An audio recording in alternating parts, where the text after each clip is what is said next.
And the title of my message today is That on That. That on That.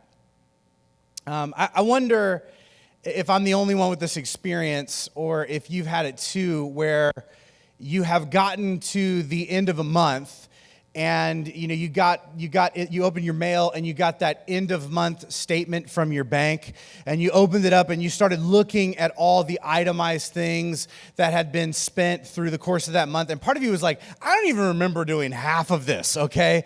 And the first thought you had was, somebody stole my card. Somebody stole my identity, and they are getting all kinds of charges all over the city. And then immediately you were just like, that's not real. And your wife was just like, nobody's trying to steal your identity. Trust me, if they're going to rob somebody's bank account, it's not going to be ours. I've seen it, right? So that quickly gets pushed off the table because it was you. You did go to those places.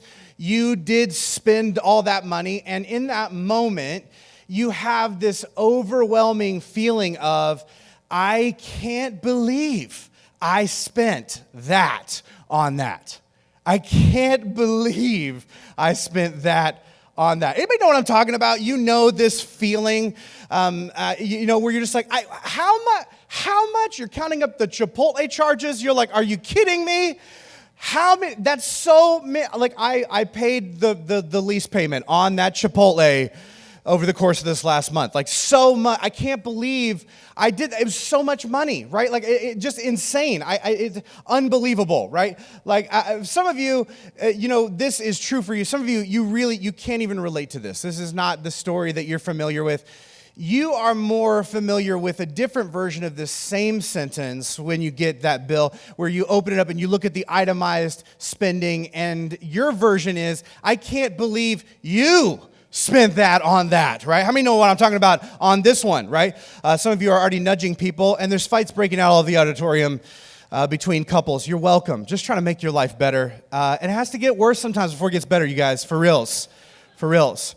Right? I can't believe you spent that on that. Some of you, the picture you have in your head is they actually took the statement out of the envelope and we're walking around like, really? You did this much? Do you know how much you spent on coffee? On coffee drinks. Why are they $7.25 a piece? That's crazy, right? What is it? Is the water, is it made with holy water that was blessed by the Pope? What is in this stuff? There better be cocaine in these cups, okay? Because that is too expensive. You need to use some Folgers, girl. That is the best part of waking up. Some Folgers in your cup, okay? Not this $7.29 with the foo-foo and the little cherry and this on the top. What are we doing, okay? That's so much money. Why? I see we have 3 different times we bought the same kid's shoes. What are we doing with the shoes with this kid? He blew out the shoes. He blew out the shoes from Monday to Friday. Yes. Let's just duct tape bricks to this kid's foot. Like, I can't keep buying. This is crazy. Why are we doing this? Like, it feels like so much money. You see how did you spend this much on gas? On gas money? It is insane. We're all riding bikes. That's it. From now on out, everyone's right. Your kids are just like, we don't even have bikes. You're like, we're getting them, steal them from the neighbors. We're riding bikes to school. Your spouse is like, I can't. I've worked 45 minutes away. You're like, deal with it. You know what I mean? Because it's so much, right? We just can't even believe all of the numbers, and they don't seem to add up, right? Doesn't it always seem to that like the way everyone else besides you, the way they spend money is way more ridiculous than the way you do, right? Doesn't it seem like the things I do with money is responsible? It is needed, okay? It is essential for living the good life, and you are being frivolous. And so, like, if we need to make some cuts, AKA you make some cuts and I will do what I'm doing, right? Like, that's the way that we tend to think, right? And because it just, we get to the end of a period, and sometimes it's genuine for us when we're reflecting back on what we spent, or when we're maybe accusing other people about what they spent. The reality of some of those moments is we genuinely don't remember, right? And some of you thought that was a lie, where it was like, what were you doing and you're like, I have no recollection of the events right, of March 21st. Like, we really don't. We really have no idea. We don't remember spending the money. We definitely don't remember the experience. We don't remember what happened. And I get that, some of you are, way more highly evolved than some of the rest of us, and this is not an issue for you. But like for me and my wife, this is still something that we have fights about in our family. Couples conversations. That we have, right? You have to reframe that because we're Christians, right? We're not allowed to fight. We have couples conversations concerning our differences, right? Or we just fight in our family, whatever you guys do. And it gets frustrating. And I think we do this, right? We all have these moments where we are genuinely surprised by certain things. And we feel disappointed that, man, how much I spent, like the investment, it didn't match the return. Like, I thought I was going to feel different about it. I thought I was going to enjoy it more. I thought later on down the road, I thought I was going to use that thing more than I have. I thought I was going to get like a time later. When I bought it, I was like, I'm going to use this every day. It's going to be the greatest thing. It's going to change my life. And then 2 weeks later, I don't even remember buying it. I don't remember why I wanted it. I can't believe I spent that on that. And part of the reason we feel this way is that we understand, whether we've ever put this into words before, we instinctively understand that how we spend our money tells a story. The problem is, it's just not always the story we want to tell. And that's the regret we feel, right? When we look back at the story that our money is telling over the past month, when we get the statement and we're like, I don't know if that's the story I want to tell. I don't know if this record really outlines like what I value or what I want to value or the kind of person that I want to be. And there's a sense of regret or disappointment or frustration or even sadness. And yet it just seems like it just disappeared, right? And I think the reason why we can actually get to a place in our month where we're like, I don't even know where it went. Like, what happened? The truth is, like, if you don't decide what to do with what you have, it will disappear without you directing it. Have you noticed this? You're like, it's like it evaporated. I don't even know what happened. That's not where I wanted it to go. If I were to sit down and tell you what I want to do with my money and the story that I want it to tell about who I am, this isn't it. This is not it. But I didn't decide in advance. I didn't direct it, and so it disappeared. And now I feel at a loss because that's not the story that I wanted to tell. And we are not the first people to realize this. In fact, ever since people started earning, ever since people had a sense that they could acquire, that they could get, that they could receive something, some form of an earning for the work that they invested. And in primitive times, in tribal societies, that might have just been like a piece of the livestock or a piece of the harvest or some of the hides that were tanned, right? Like whatever it was, ever since that became a reality, people had the sense that this statement is true. And I want to actually read you an excerpt. This is from Proverbs chapter 23, verse 5. This is some ancient wisdom from tribal people who lived thousands and thousands of years ago, came to this same realization even about their society. Listen to what it says. It says, in the blink of an eye, wealth disappears, for it will sprout wings and fly away like an eagle.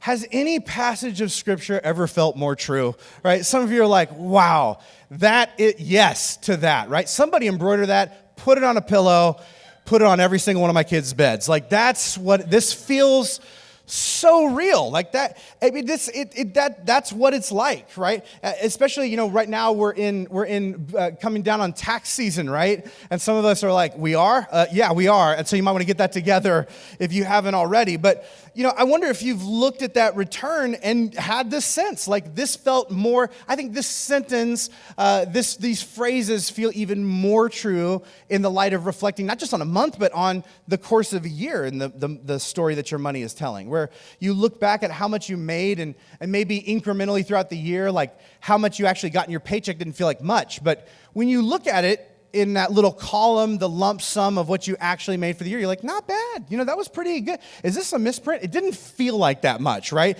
It didn't feel like it was that much. But then you got down to the time to actually reflect on it, and you're like, where did it go? What happened? 1 minute you had it, and the next minute it was like, "Rah!" And it just sprouted wings, right?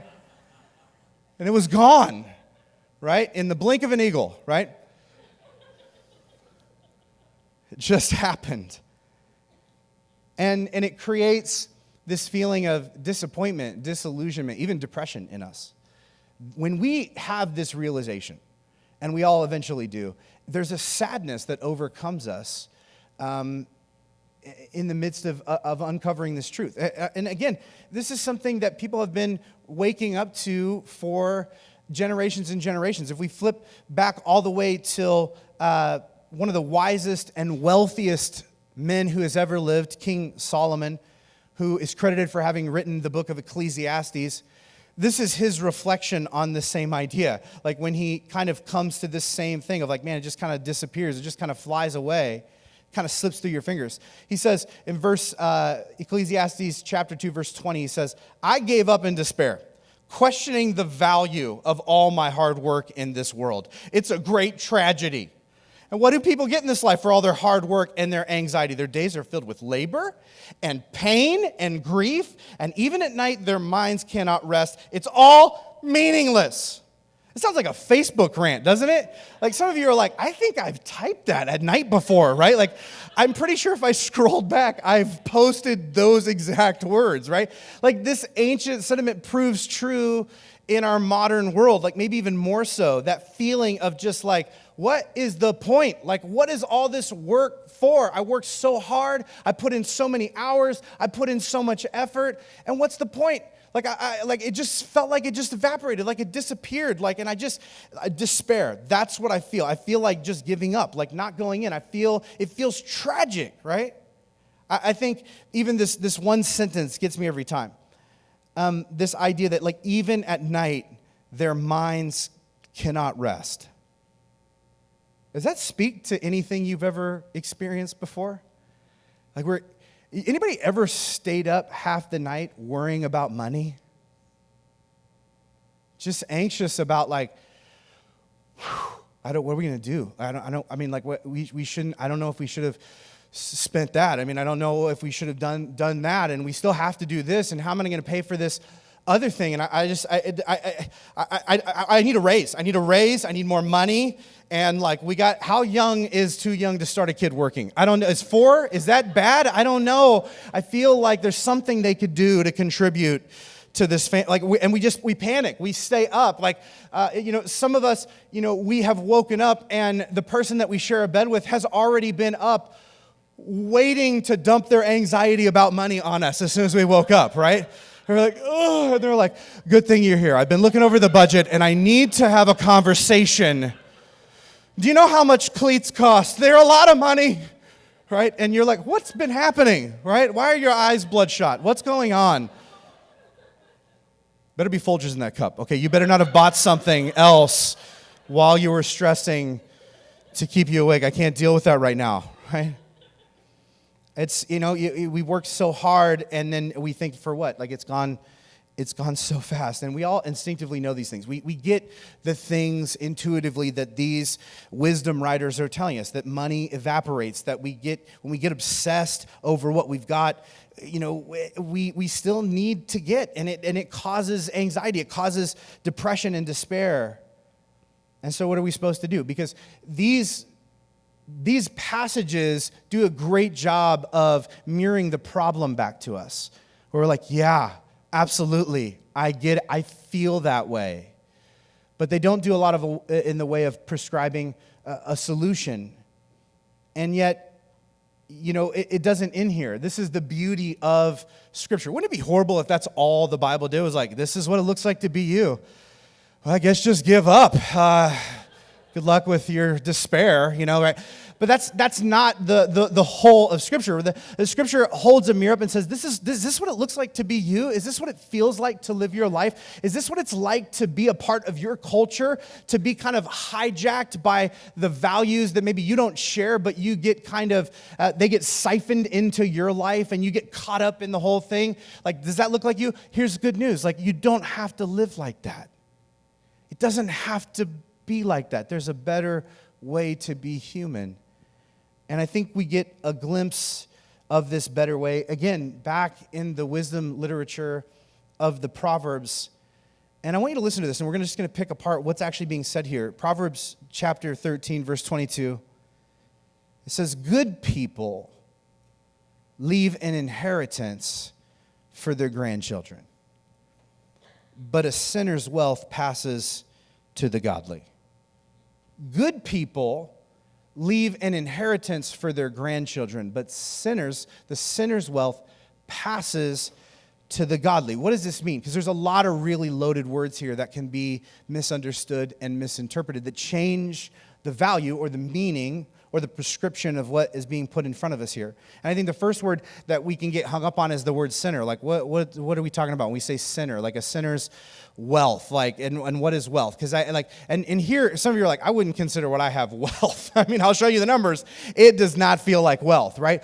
But wealth here is just a statement for stuff, material possessions, any money, whatever resources you have, right? The things that you acquire and accrue. And sinner here is really just referring to anyone who misses the mark, who is living their life, but like they're off, like they're missing the point.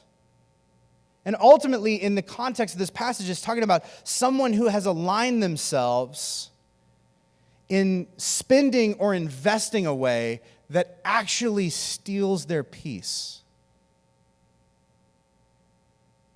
Have you ever looked at the record of what you've done with what you got and had the sense that you have spent or invested what you got in a way that stole your peace? Which is confusing, right? Because it's the opposite of what the advertisement promised, right? The advertisement said that if you could just buy this, if you could just get that, if you could just earn this, if you could just get enough money or enough points, and you could just go there, and you could just do this thing, and you could just get this stuff, and you could put that in your basement, and you could lay on this couch, you could wear this shirt, right? You would be happy. You would be fulfilled. You would be so full of life. You would ultimately be at peace. And yet, it didn't work. In fact, the anxiety of trying to get it and thinking that your fulfillment was hinged upon it created more anxiety, more stress, and more discouragement. And then you got it, and it couldn't deliver what the advertisements promised that it would. It ended up being empty. It says that like people that have this sense that that actually realize that what they're doing is stealing peace from themselves and the people around them, that ultimately everything that they have is going to end up being transferred to somebody else who can be more responsible with it. That it will eventually end up in the hands of somebody else who will do better.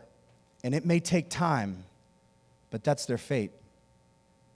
But on the flip side, it tells us that good people or godly people or wise people, they leave an inheritance. And what does that mean? An inheritance is something that you leave behind when you're gone, right? Like it's something worthwhile that you set aside for those who come after you. It's a legacy. It's a noble story. It's something that enables others to have it better than you had it. It's the gift of a head start. It's what it is to pay it forward. And it says that good people, they leave this inheritance for their grandchildren. And some of you are like, I don't even have grandchildren. I don't know if I'm going to have grandchildren. I mean, there's none that, at least none that I'm aware of. You know what I mean? I guess I don't know if this applies to me, right? And yet, what you need to understand about this passage is it's written thousands of years ago when people lived in a tribal society in which the community that you lived in was basically just your family. So everyone that lived in your village, you were related to. All of the children were in some way your grandchildren. They were those who were going to follow after and come behind you. So this passage is really telling us you want to find fulfillment in life, like godly people or people who understand the point of life, the point of existence. They use what they have to make their community better in the future for those around them than it was in the past. In other words, this proverb is trying to point out to us that everything you've got will eventually be gone. And so where do you want it to go? Everything that you've got will eventually be gone. And so where do you want it to go? Everything, including your life, including you. Like everything you've got, including you, will one day not be here. And so where do you want it to go? What do you want it to accomplish? What story do you want it to tell? There's a way this is often whispered at funerals to people who are grieving. They say, like, and you've heard this before, right? You can't take it with you, right? It's another way of saying the same exact thing. And the question I think that, like, these wisdom writers are trying to get us to ask this morning is, like, what kind of story is your money telling about you and what's ultimately important to you? Who is important to you? Is it the story you want to tell? Is it a reflection of who you want to be? Or do you pull out that monthly statement or that yearly reflection and there's a sadness that says, I can't believe that this is the story I'm telling? And in short, all of these proverbs are telling us, essentially, if I were to distill it down into one statement, really just this. If you want to be fulfilled in life, don't pile it up, pay it forward. Don't pile it up, pay it forward. Because it's going to be gone in an instant. And no matter how much you get, it'll never feel like enough. And like, man, the second you get it, it's going to feel like a lot, and then it's going to disappear through your fingers. And in fact, if you don't decide what you want to do with it and how you want to pay it forward into something that's valuable and of value to you, then like it will disappear without you directing it, and there will be a sadness that comes with it. And this wasn't just something that the Old Testament people or ancient tribal peoples understood. It was something that Jesus talked about, and it was something that the first Jesus followers in the New Testament closely adhered to. Like when they were freed from this obligation from Jesus to obey every last letter and detail of the ancient Jewish law, when Jesus said, like, hey, you're not obligated to do that because of what I've done and who I am, because of the thing in which I've come to this earth to do, to set free and bring grace to humanity. You don't have to do all of these itemized things. Here's all you have to do: whatever love requires of you. Just do whatever love requires of you. And some of you are thinking the same thing those people thought. Well, love probably requires more than the bare minimums of the old. Right? If I'm leaning into love, I think love would require me to give more, to be more generous, not less. And that's definitely the interpretation of the very first church that is embodied in this statement that blows me away every time I read it. Listen to this, Acts chapter 2, verses 44 and 45. This is the very first church after that gets going after Jesus' time on earth. And this is what it says. All the believers, all the Christians met together in one place and shared everything they had. That word everything scares me every time I read it. Verse 45, they sold their property and their possessions, and they shared the money with those in need. There was this impulse, this sense that if we want to follow our Maker, if we want to be like Jesus, if we want to tap into what is truly fulfilling in life, we need to be more generous, not less. And it created in them this compulsion to say, what else can we give? What more can we do? Who else can we help? In fact, the reality is what attracted people to the early church was their generosity, not their theology. What attracted people to the early church was their generosity, not their theology.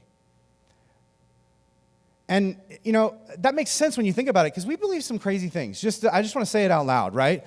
I mean, imagine, and maybe you've had this conversation with some of your friends, like where they're trying to echo back to you the thing that you believe that feels really normal to you, but like when they echo it back, you're like, okay, that does sound a little like, I mean, yeah, I believe that, but that is a lot. Like, so a guy existed in history who was like, he was God, but he's also a person, and then he died to pay the price for all of the sins of humanity, and then but then he came back to life, and then he disappeared in the clouds, and all these people decided they were going to spread that story around, which is going to ultimately change the world.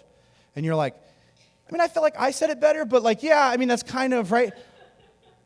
The reality of it was the explosive growth that the early church experienced wasn't because somebody argued people into it.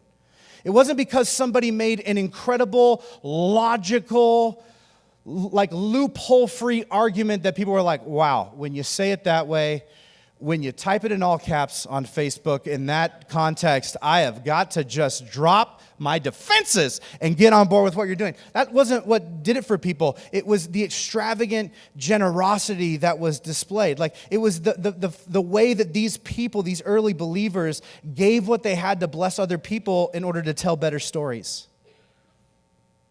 There were people who thought their beliefs were crazy that still had tremendous respect for them because of the selfless good they used their resources to accomplish for the community that they lived in. Because it was evident that these people were good people. And how did they know? Because they were leaving an inheritance for the community. And I know this is a big, bold statement, that generosity is more powerful to outsiders or non-believers than theology. And so I just want to give you some historical context to back this up. In AD 165, there was this enormous plague that you can look up on Google or the history book that you kept from college.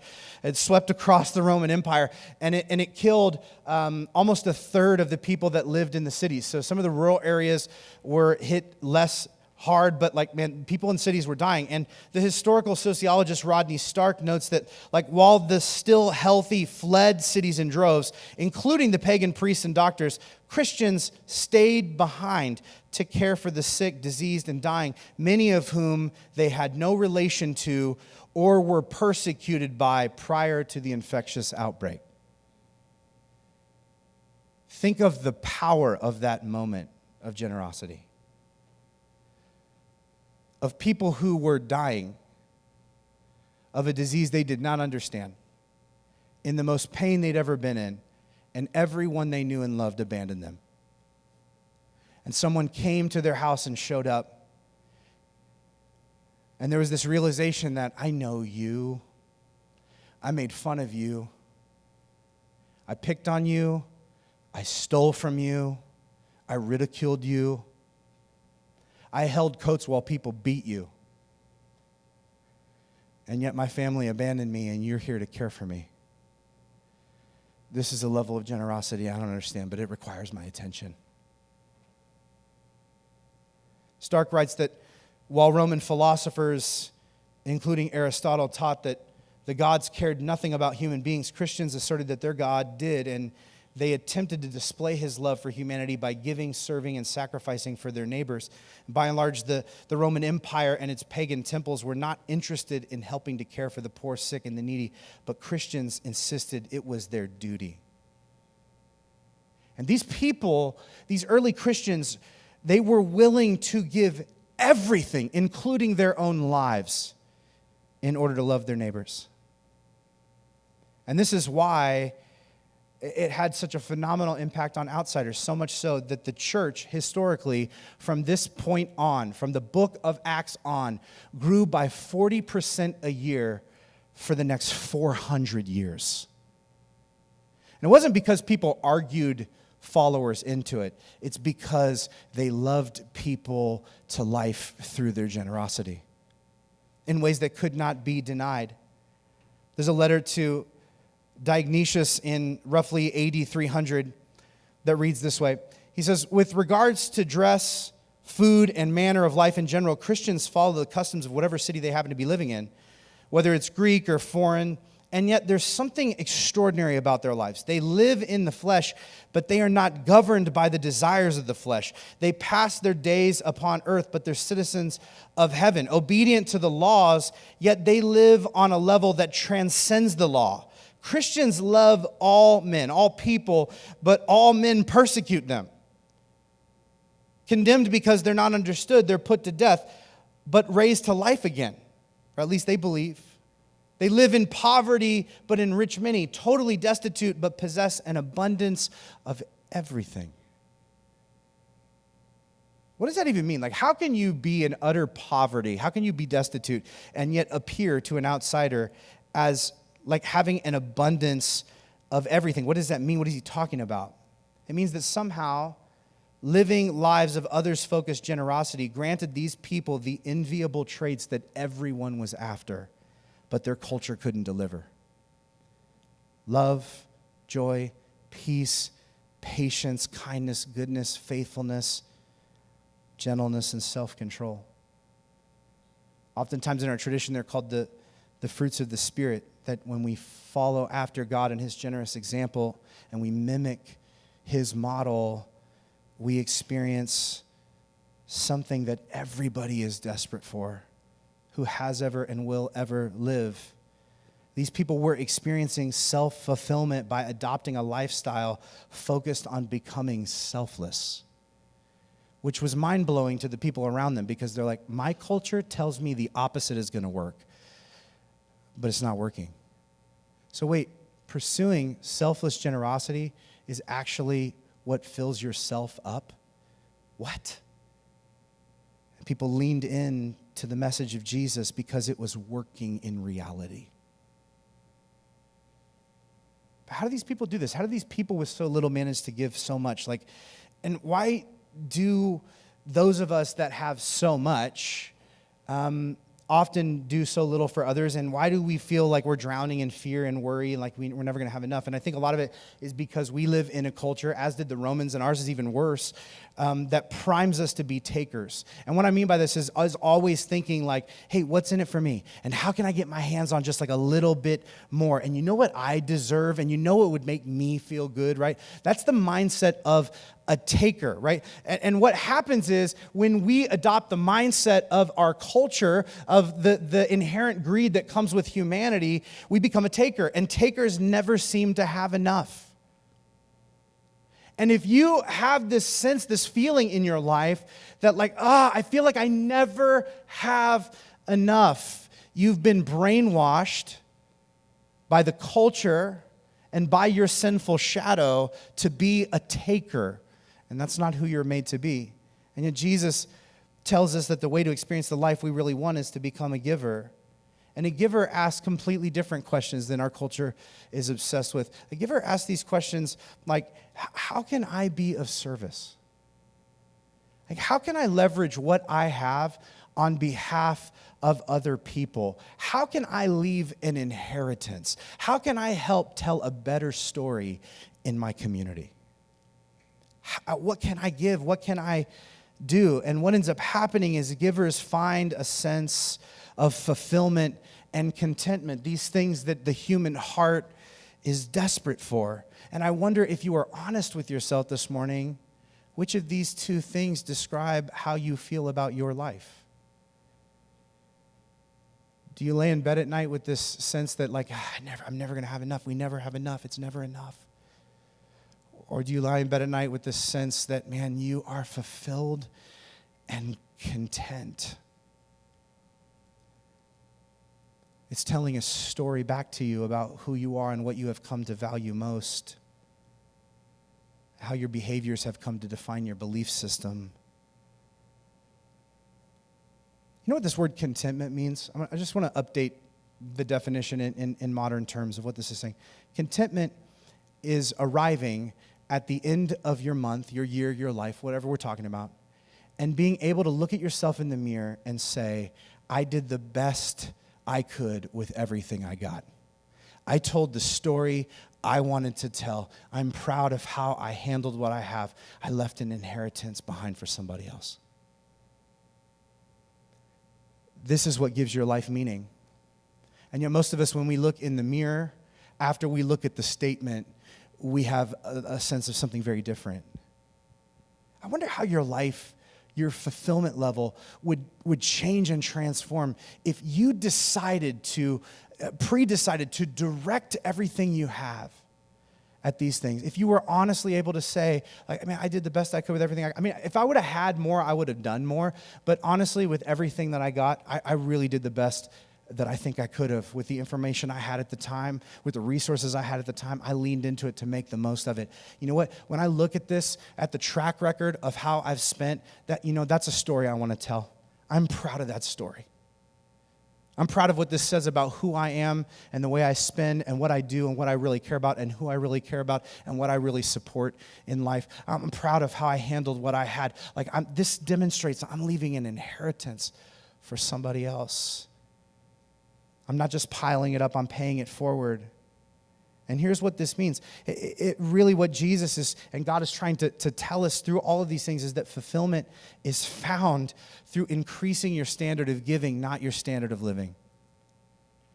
The kingdom of God tells us something that is completely different than the kingdom that we live in, a kingdom of materialism that tells us if you could get a little bit more, if you could acquire a little bit more, if you could upgrade or upsize, if you could modernize, man, if you could just get your hands on, and that you were going to be so fulfilled. And yet, the message over and over again of the wisest people who are reflecting on the truth of the way in which God constructed the universe and the human heart is telling us that what's real is that when you decide that you're going to give more and lean into being more generous, that's where fulfillment comes from. And it's not just Scripture. In fact, now, social and neuroscientists are telling us today that when they track people and their spending habits and their giving habits and the way they leverage their resources, we actually have empirical data today through science that tells us that these things are all very true. That in fact, when people lean in, even for just a short period of time, a test period of time to giving, increasing their standard of giving and what they want to give and being more generous in intentional ways and paying attention to the stories that are being told based on that investment, that they experience what's called a warm glow effect, meaning that they have this sense that I'm proud of what I did with what I had. We know it to be true. And this is ultimately true because of a truth that is even buried below the surface of this, and that is that the stories we share are worth more than the stuff I stockpile. And I wonder if you shifted your thinking and began to live according to this mantra, how it would transform you. If you began to believe that the stories that we tell are worth more than the stuff I stockpile. And here's what I would wager, you already know it's true. Because all of us have a closet and a garage and an under the bed. You ever opened the trunk of your car and found stuff you bought 3 years ago you didn't even know you had? Still in the box in the bag?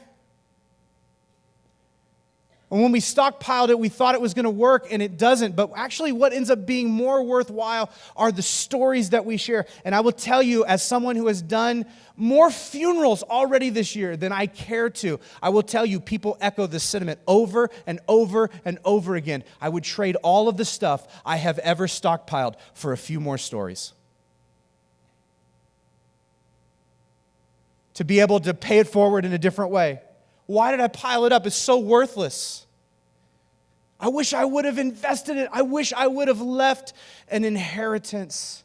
I wish I would have done something with it that was going to empower the people that come after me to live a better story in the future than they have in the past. And so how would we do that if we wanted to align our lives with this? This is what I would suggest to you. I would suggest that you make a plan to give more this year than last year. I wonder if you decided you were going to employ this strategy. Like, you know what?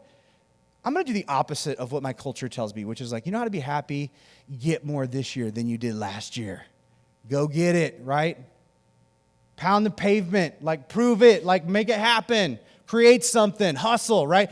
Like what if my hustle wasn't about getting more this year, but trying to give more this year? I wonder what kind of moment you'd have when you looked at that statement at the end of the month, when you looked at your tax return at the end of the year. I wonder what it would feel like. This is a goal that my wife and I have. And you know where we stole it? We stole it from our lead pastor, Chris Songson, who's one of the most generous people I've ever met in my entire life. And I know you don't get to see his life up close, but I do. I know you don't get to see all the private ways in which he gives and blesses and enriches other people, but he does, and it's inspiring to me. He's extremely generous. He's also very loud, you know, and kind of like obnoxious sometimes and just like a lot. He's a lot, right?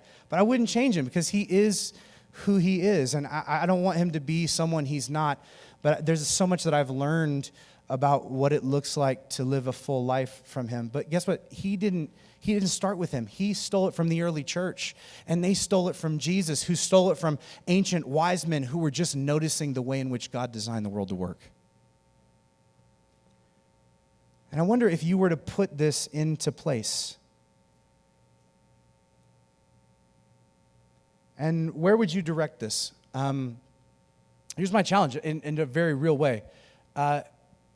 To give just for a short period of time to experiment with this reality. What if over the next 90 days you decided that you were going to give in a bigger way than you had previously? That you were going to prioritize telling a different story and leaving an inheritance for your community with what you had? What would it look like?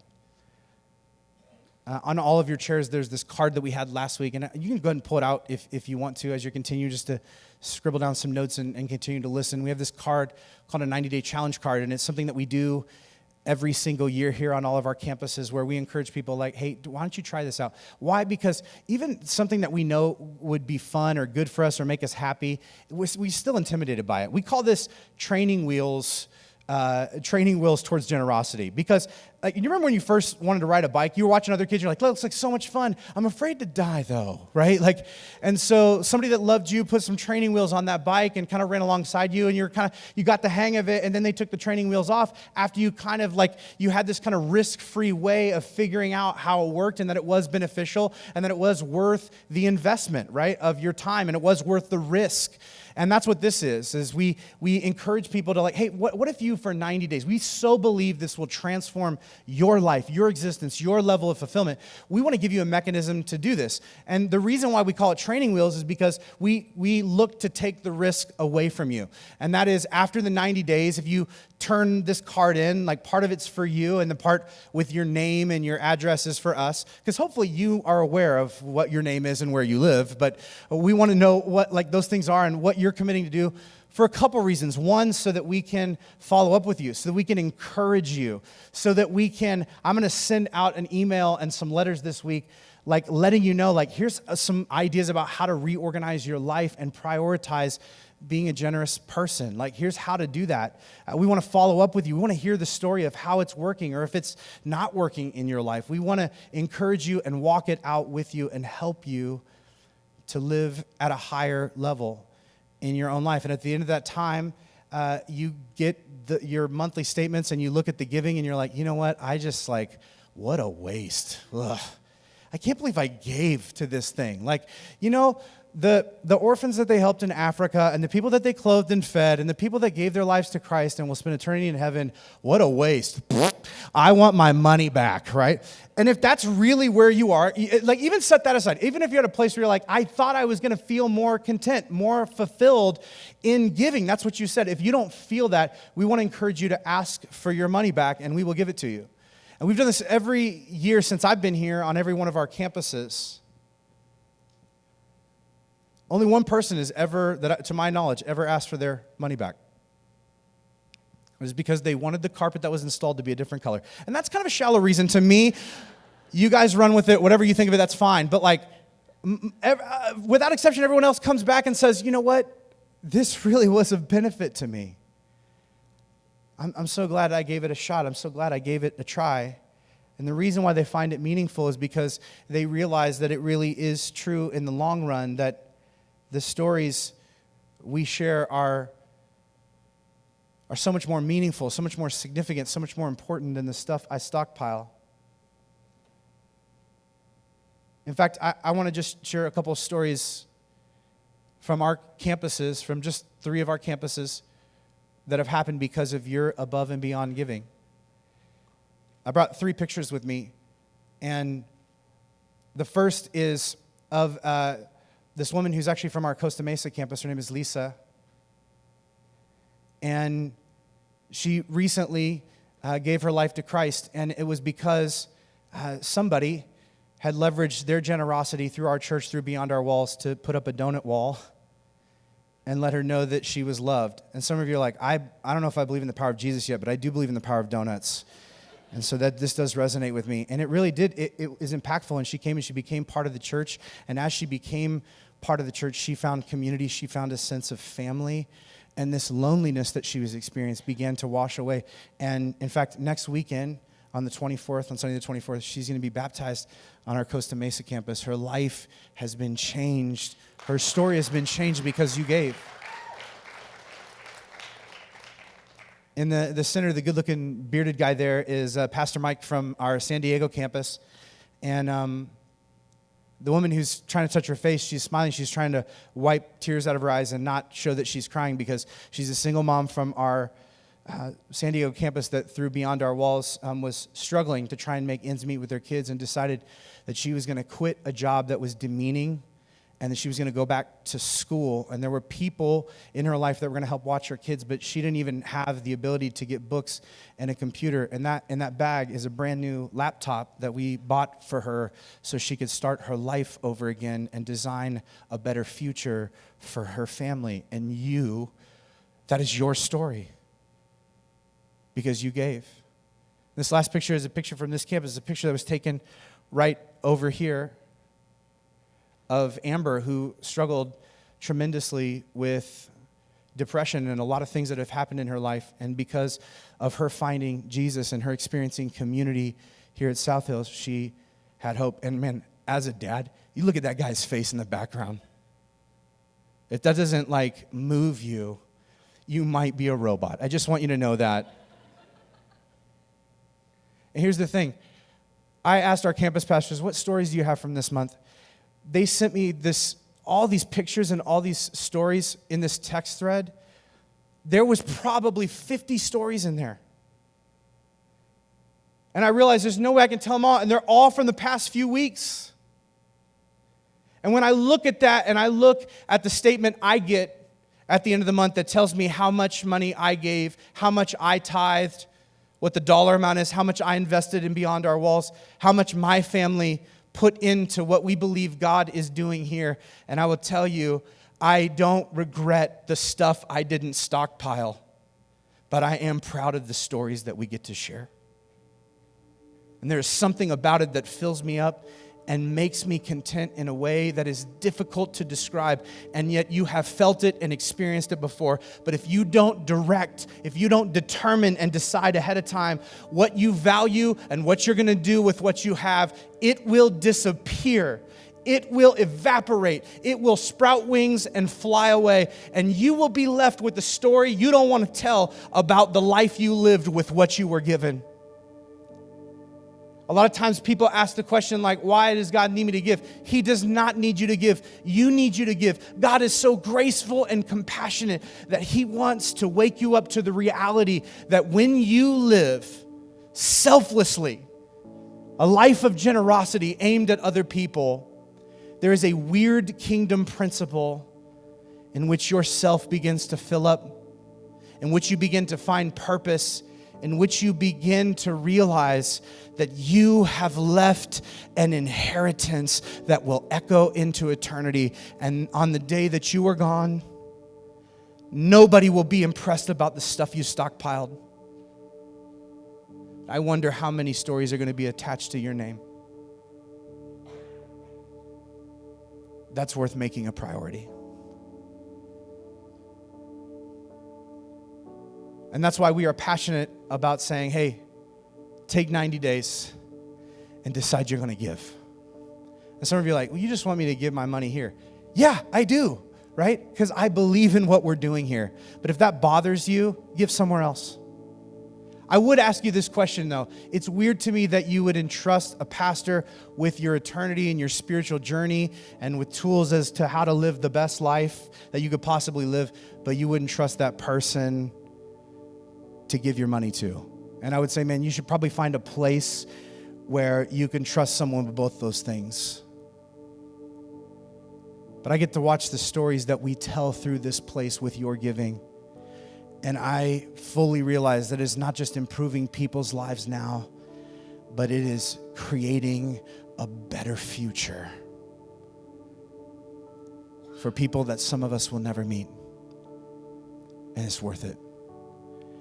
And so in just a few moments, I'm going to pray, and then we're going to give you an opportunity to give. And for some of you, the thing that you're going to give today is just a commitment, a promise, not to me, but to yourself. You're going to fill out this card and you're going to say, I'm going to try to do this. And you're going to put that in the bucket. And you're going to make a decision for you and your family and your future that you want to get to the end of next year and be proud of the story you told with your stuff.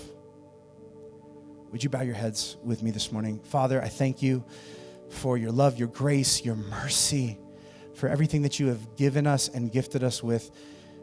God, I pray that we would take hold of everything that we have been blessed with, and we would tell an intentional story with it that leaves an inheritance for our community, God, that because we had what we had, the world around us is better. There's nothing wrong with us having things, but God, if all that we are about is the things that we have, God, we do not want to be takers. We want to be givers in this world that find a sense of fulfillment and contentment and paying it forward, not piling it up. God, may you, through this information, through the inspiration that was shared today, may you grant us the supernatural courage to take the first step, to make a commitment, not just a promise, but that we will follow through paycheck after paycheck, and God, begin to value first what really is of the most value. It's in Jesus' name we pray.